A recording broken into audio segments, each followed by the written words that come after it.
கர்த்தருக்கு ஸ்தோத்திரம். நவம்பர் 13 காலை மன்னா. கோபம் கொண்டாலும் பாவம் செய்யாதே. எபேசியர் 4:26. நீங்கள் கோபம் கொண்டாலும் பாவம் செய்யாதிருங்கள். நீங்கள் கோபம் கொண்டாலும் பாவம் செய்யாதிருங்கள். சூரியன் அஸ்தமிக்கிறதற்கு முன்னாக உங்கள் எரிச்சல் தணிய கடவது. எபேசியர் 4:26 என்னும் வசனத்தில் சிலர் தாங்கள் கோபத்தை பேணி வளர்க்கும்படியான ஒரு சாக்கு போக்கினை கண்டுபிடித்திருக்கின்றனர். கோபம் கொண்டு பாவம் செய்யாதிருக்க விரும்புகிறவன் பாவத்தின் மீதே அன்றி வேறு ஒன்றின் மீதும் கோபம் கொள்ளக்கூடாது என்று இதை ஒரு தேவ மனிதன் சரியாக வியாக்கியானப்படுத்தியிருக்கிறார். சில கிறிஸ்தவர்கள் தங்கள் கோபத்தை நீதியான வைராக்கியம் என்று அழைத்து கொண்டு தங்களை தாங்களே நீதிகரித்துக் கொண்டிருக்கின்றனர்.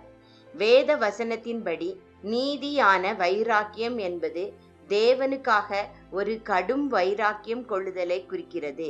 அது ஒருவர் பரிசுத்த ஆவியினால் நிரப்பப்படும்போது வெளிப்படுத்தப்படுவதாகும். உதாரணமாக, அப்போஸ்தலனாகிய பவுல் பரிசுத்த ஆவியினால் நிறைந்தவனாய் அவனை உற்று பார்த்து, எல்லா கபடமும் எல்லா பொல்லாங்கும் நிறைந்தவனே, பிசாசின் மகனே, நீதிக்கெல்லாம் பகைஞனே, கர்த்தருடைய செம்மையான வழிகளை புரட்டுவதில் ஓய மாட்டாயோ? அப்போஸ்தலர் 13:9-10 என்று கேட்டார். சூரியன் அஸ்தமிப்பதற்கு முன்னாக உங்கள் எரிச்சல் தணிய கடவது.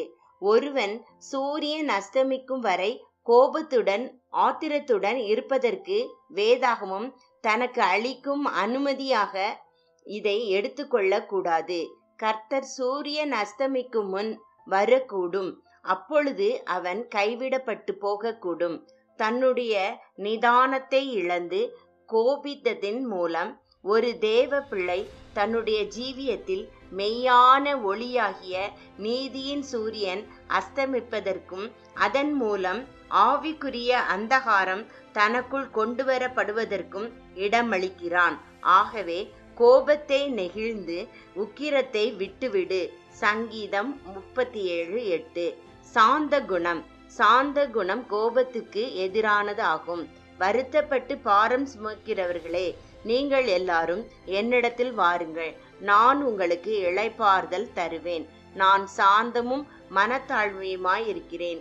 என் நுகத்தை உங்கள் மேல் ஏற்றுக்கொண்டு என்னிடத்தில் கற்றுக்கொள்ளுங்கள்.